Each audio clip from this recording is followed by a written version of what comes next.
대전 충남 행정통합특별법 최종안이 확정되면서 실제 추진 여부에 관심이 쏠리고 있습니다. 하지만 실제 통합으로 이어질 수 있을지는 여전히 불투명한 상황인데요. 단국대 정책경영대학원 이희성 교수와 관련 이야기 나눠보겠습니다. 교수님 어서 오십시오. 네, 안녕하세요. 네. 자, 이재명 정부가 추진하는 국가 균형 발전 전략의 가장 큰 틀, 바로 5극 3특 체제잖아요. 그중에 1극이 충청권인 만큼 대전, 세종, 대전, 충남 행정통합과 일단 취지가 좀 비슷해 보이긴 합니다. 먼저 5극 3특 체제 그리고 행정통합 어떤 공통점과 차이점이 있는 건지 한번 짚어주신다면요. 네, 5극 3특 전략이라는 것은 전국을 5개 권역으로 나눠가지고 각각의 자립적인 어떤 성장 기반을 만들겠다. 이런 목적이 있겠고요. 그리고 이제 그 행정 통합이라는 것은 말 그대로 대전과 충남의 행정 체제를 통합시켜가지고 재정이라든가 행정, 경쟁 우위를 좀 갖는 그런 어떤 전략인데 두 개의 가장 큰 차이는 5극 3특은 중앙정부 주도하에서 이루어지는 지역발전, 균형발전의 어떤 전략이고 대전 그리고 충남 행정통합은 지역 중심의 어떤 균형 발전 전략이다 이렇게 볼 수가 있겠습니다. 자, 그럼 중앙정부의 5극 3특 체제 여기에 기존부터 추진해오던 대전 충남의 행정통합 이게 득이 될까요? 실이 될까요? 어떻게 보십니까?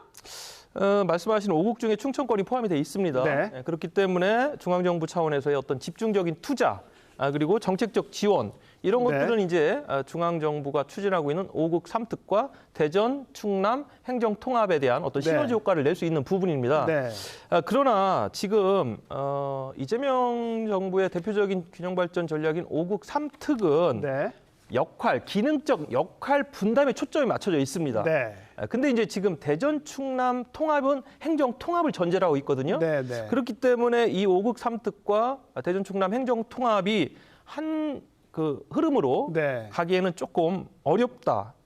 그리고 또 중앙정부에서 추진하고 있는 것은 굳이 행정 통합을 하지 않더라도 기능적 역할 분산을 통한 지역 발전이기 때문에 얼마든지 가능하거든요. 메가시티 개념인 거죠. 그렇습니다. 메가시티 그 개념이기 때문에 이 두 부분이 상호 어떻게 시너지 효과를 내는 것보다는 좀 다른 결로 추진될 수 있다. 물과 기름처럼.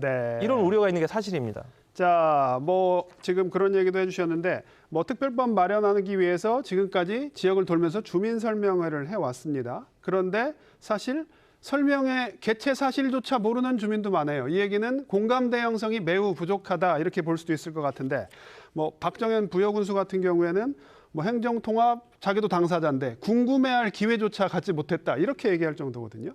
자, 이 부분부터 좀 짚고 가야 될 것 같은데 어떻게 보십니까?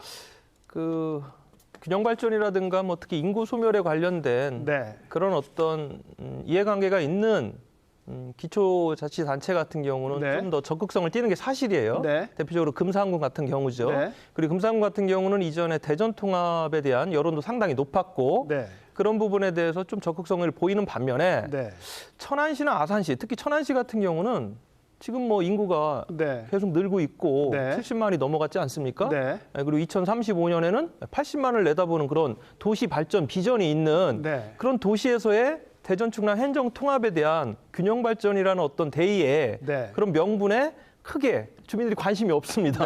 그리고 오히려 특례시가 됐을 경우 부동산 규제라든가 여러 가지 오히려 불편함이라든가 본인들의 자산 가치가 하락될 수 있다는 우려가 지역 내에 있는 게 사실이에요. 득보다 실이 많을 수도 있다. 그렇습니다. 그래서 주민 동의라든가 주민들의 이해를 구하는 데 있어서 지역마다 갖고 있는 여러 가지 의제들, 특히나 주민들이 관심 있는 분야들 이런 것들이 다름에도 불구하고 너무 큰 의제, 균형 발전이라든가 국토 개발에 대한 어떤 이런 것들만 가지고 이야기를 하다 보니까 실질적으로 이 부분에 대해서 주민들의 관심도 좀 떨어지고 그리고 어떻게 보면은 이해를 구하는데 좀 어려움이 크지 않았나 이런 생각이 좀 듭니다. 사실 행정통합 논의가 좀 진정성을 가지려면 행정체제 개편 얘기도 포함이 돼야 되는데 이 부분은 또 빠졌단 말이죠. 교수님 이 부분 어떻게 보십니까? 말씀대로 특별법에 있어서 가장 중요한 것은 단순한 광역단위 행정통합이 중요한 게 아니라 주민들의 삶과 관련된 행정체제 개편이 더 우선돼야 된다.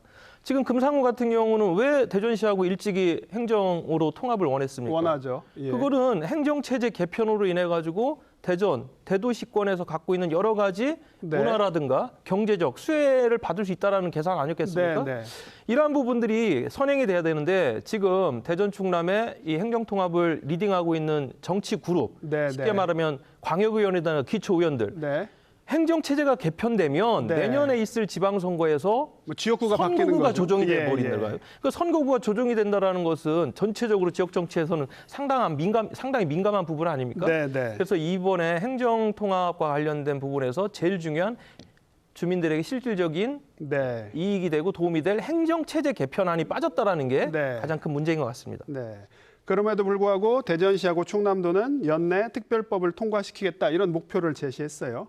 자, 뭐 9월에 특별법을 발의하겠다라고까지 했는데 이 과정도 사실 순탄치는 않을 것 같은데 과정을 좀 설명해 주시죠. 통상 국회의원 10인 이상이면은 서명을 받아가지고 법안은 발의되죠.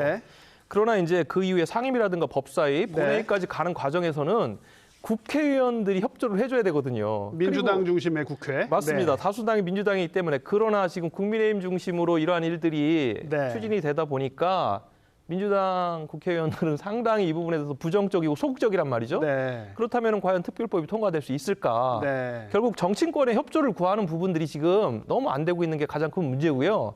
그리고 이러한 어떤 법안이 끝까지 갔을지어라도 마지막 단계는 주민 투표가 또 필요합니다. 이러한 부분에서 지금 연내 특별법 통과의 목표를 두고 있지만 그 이후의 절차는 상당히 어려움이 예상이 됩니다. 뭐 그럼에도 불구하고 뭐 특별법이 통과된다고 가정을 하면 뭐 직제에 뭐 크고 작은 변화가 많이 생길 텐데요. 자, 내년 지방선거 전에 결론이 나지 않으면 통합 논의가 아예 장기화되거나 무산될 수도 있다. 사실 무산될 가능성이 높다고 보는 측면이 많지 않습니까? 어떻게 보십니까? 타이밍의 문제입니다. 지금 지방선거와 충돌할 수밖에 없고요. 말씀하신 대로 통합을 하게 되면은 시청, 도의회 새롭게 구성을 해야 됩니다. 그리고 각각의 단체장 어떠한 역할과 또 권한을 주어질지 또 그것도 정리를 해야 됩니다. 그렇기 때문에 정치적인 골든타임은 올 연말까지고요. 이때까지 특별법이 완전히 통과되지 않는다. 이러면 사실상 대전 충남 행정통합은 어렵다. 것이다. 이렇게 예측을 할 수가 있겠습니다. 알겠습니다. 교수님. 오늘 말씀은 여기까지 듣겠습니다. 고맙습니다. 감사합니다.